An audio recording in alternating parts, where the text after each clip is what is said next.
Olá pessoal, vamos dar continuidade ao nosso assunto de tabela periódica. Hoje a gente vai abordar as propriedades periódicas. A gente tem as propriedades periódicas e as propriedades aperiódicas. As propriedades periódicas são propriedades que oscilam em valores mínimos e máximos repetidos regularmente com o aumento do número atômico. A gente observa aqui por esse gráfico. Isso é um gráfico genérico de uma propriedade periódica qualquer, onde a gente observa que com o aumento do número atômico aqui no eixo X, a gente vai passando de período para período. Então a gente observa aqui um comportamento desse gráfico de que do segundo período, por exemplo, do lítio ao flúor, essa propriedade aumenta à medida que eu aumento o número atômico. A mesma coisa acontece no terceiro período, do sódio até o cloro. Há um aumento dessa propriedade à medida que eu aumento o número atômico. E esse comportamento é observado em todos os períodos, né? É observado no segundo, no terceiro, no quarto período, no quinto, no sexto. Observe que nessa propriedade, por exemplo, os gases nobres não constam. Então, a gente tem, por exemplo, no primeiro período, apenas o hidrogênio e o gás nobre hélio, que não aparece aqui porque eu não tenho nenhum gás nobre nesse gráfico. Então, eu tenho, por exemplo, o primeiro elemento químico do segundo período e o penúltimo elemento químico do segundo período. Tem o primeiro do terceiro período e o penúltimo elemento do terceiro período. E assim vai. Então, eu identifico claramente aonde eu tenho cada período nesse gráfico. Então, eu tenho o segundo período aqui, o terceiro, o quarto, o quinto, o sexto, à medida que eu passo a aumentar o número atômico. Então, as propriedades periódicas são aquelas que, à medida que o número atômico aumenta, assumem valores crescentes ou decrescentes em cada período, ou seja, repetem-se periodicamente. Um exemplo é o número de elétrons na camada de valência. As propriedades aperiódicas são propriedades cujos valores aumentam ou diminuem continuamente com o aumento do número atômico. A gente percebe aqui dois exemplos de propriedades aperiódicas, como, por exemplo, a massa atômica e o calor específico.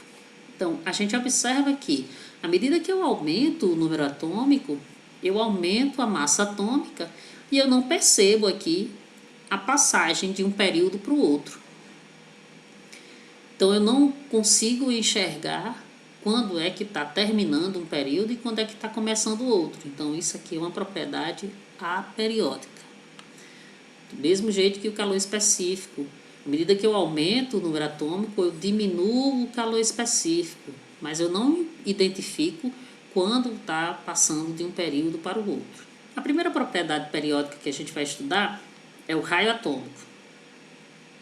O raio atômico tem uma importância fundamental para as propriedades periódicas, porque a partir dele a gente consegue entender muitas das outras propriedades que iremos abordar mais para frente. Então, o raio atômico nada mais é do que a identificação do tamanho do átomo. Aqui a gente tem como é que é obtida o dimensionamento do raio atômico. Então, não tem como a gente medir, né, o raio de um único átomo. O que se faz é ladeia um átomo com o outro e, ao aproximar um átomo do outro, a gente mede a distância do núcleo de um ao núcleo do outro, e aí essa distância dividida por 2 vai dar exatamente o tamanho do átomo. De maneira geral, para comparar o tamanho dos átomos, devemos levar em conta dois fatores. O primeiro fator é o número de níveis ou de camadas. Quanto maior o número de níveis, maior será o tamanho do átomo. O outro fator é o número de prótons. O átomo que apresenta maior número de prótons exerce uma maior atração sobre os seus elétrons o que ocasiona uma redução no seu tamanho.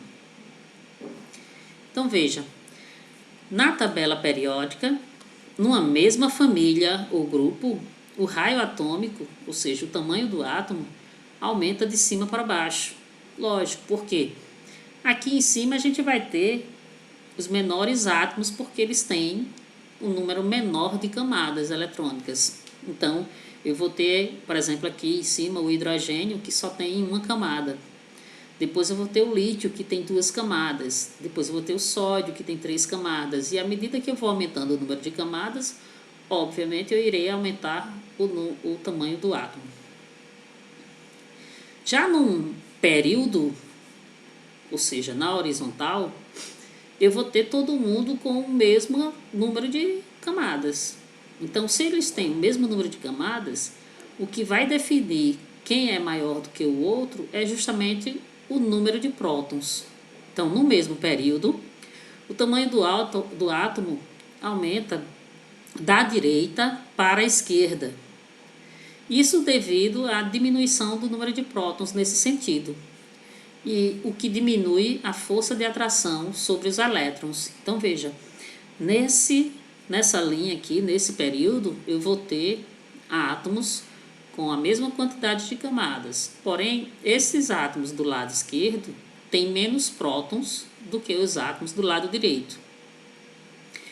Como os prótons conseguem atrair os elétrons, então quanto mais prótons eu tiver no núcleo, mais eu vou atrair os elétrons em relação ao núcleo. Por isso, então, que no mesmo período, quem tiver maior número de prótons terá o menor raio atômico.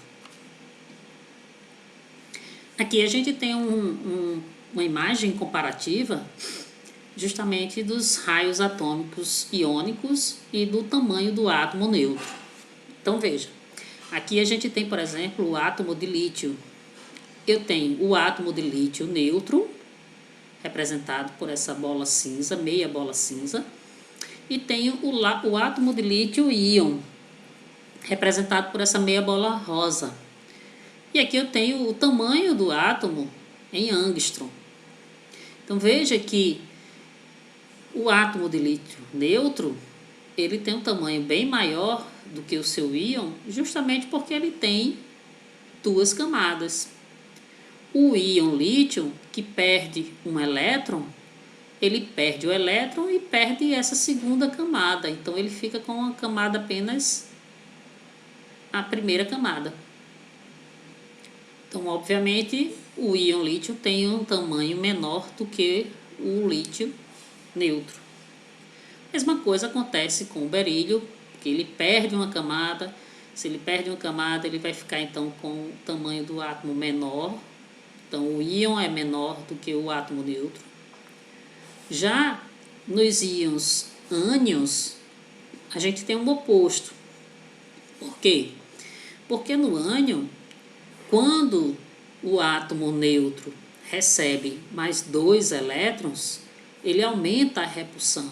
Vamos voltar na figura aqui anterior para entender isso. Veja que os elétrons mais internos, mais próximos ao núcleo, eles promovem uma repulsão aqui, ó, essas setas vermelhas, promovem uma repulsão em relação aos elétrons mais externos. Então, por mais que os elétrons mais externos sejam atraídos pelo núcleo, mas os elétrons mais internos é como que eles blindam o núcleo e provocam uma repulsão desses elétrons porque eles têm as mesmas cargas. Então, se eu aumento um elétron aqui nessa última camada, eu vou estar aumentando a repulsão. Aumentando essa repulsão, esse raio aqui tende a aumentar de tamanho. Por isso, então, o átomo oxigênio vai ter o tamanho menor do que o seu íon que ganhou 2 elétrons. O íon que ganhou 2 elétrons, ele vai ter uma maior repulsão em relação às camadas mais internas, o que promove um aumento de tamanho do íon. Vamos ao exercício. Nesse exercício, a gente tem Os íons oxigênio, O2-, flúor menos, sódio mais, magnésio 2+, e alumínio 3+, possuem todos os mesmos números de elétrons. O que possui o maior raio iônico é, na questão, dois casos, né? No primeiro caso, a gente tem os íons O2- e F-. Esses íons, eles estão ganhando elétrons. Esses três outros íons aqui, eles estão perdendo elétrons. No caso dos íons positivos, dos cátions, que estão perdendo elétrons, o que é que vai acontecer? O sódio ele vai perder esse 1 elétron para ficar com 10 elétrons. O magnésio vai perder esses 2 elétrons para ficar também com 10 elétrons. E o alumínio vai perder esses 3 elétrons para ficar com 10 elétrons. Então, todos vão ficar com 10 elétrons. O que vai acontecer é, perde 1 elétron, perde 2, perde 3, e aí some essa última camada. Então, ele vai ficar, tanto o sódio quanto o magnésio quanto o alumínio, vai ficar apenas com 2 camadas e com 10 elétrons ao todo. No caso do oxigênio e do flúor, o oxigênio vai ganhar 2 elétrons e o flúor vai ganhar 1 elétron. E aí eles também vão ficar com 10 elétrons no total. Então veja, a gente tem 1, 2, 3, 4, 5 íons, que todos os 5 íons vão permanecer com 10 elétrons. Mas só que eles não são iguais. Por que eles não são iguais? Porque cada íon desse tem uma certa quantidade de prótons. Eles podem ter até a mesma quantidade de elétrons, mas eles não têm a mesma quantidade de prótons. Como ele não tem a mesma quantidade de prótons, então aquele átomo que tiver a maior quantidade de prótons, ele terá mais atração dos elétrons em relação ao núcleo. Então ele será o menor átomo de todos, ou melhor, será o menor íon de todos.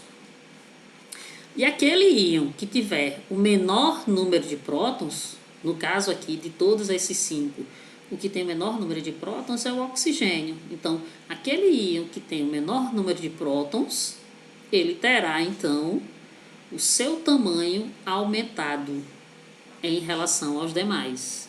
Por quê? Porque ele terá menos atração dos elétrons em relação ao núcleo. Então, ele será o íon de maior tamanho. Então, a resposta aqui dessa questão é letra E, oxigênio, que é o íon de maior tamanho. Esta é a bibliografia utilizada. Por hoje é só. Até o próximo encontro.